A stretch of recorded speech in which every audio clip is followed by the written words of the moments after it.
Hello everybody and welcome to week 4. The content in week 4 will provide you with all of the resources that you need to be ready to take the next steps in the FBA process. The VDOE guidelines that you read during week 3 last week provided you with a sequence to completing a functional behavior assessment. Put simply, the FBA process can best be described as the steps that are used to gather information, identify challenging student behaviors in order to figure out the function or the why the behavior is happening. And then, of course, the end goal of the FBA process is to respond to those behaviors with appropriate interventions. So far in this process, you've identified a student who exhibits challenging behaviors, and you've collected some information regarding the school-wide and the classroom supports that are currently in place through your PBIS observation.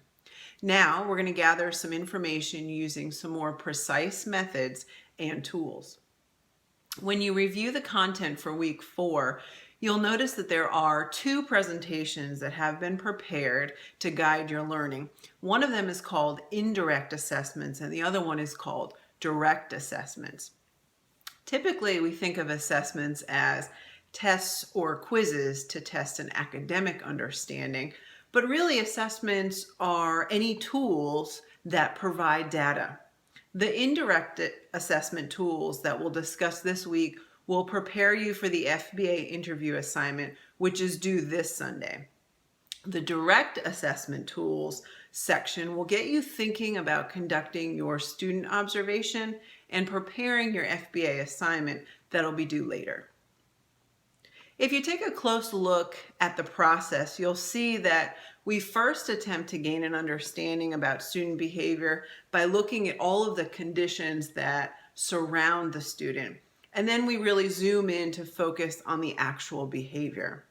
When I assist teachers and respond to challenging behaviors in order to problem solve, the first thing I've got to understand is as much as possible about what's going on around the student.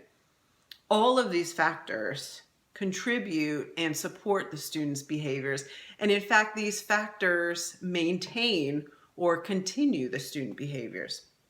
I've got to know about the student's relationship with the school, the classroom, their past experiences as a learner, and what's already been put in place or what's already been tried.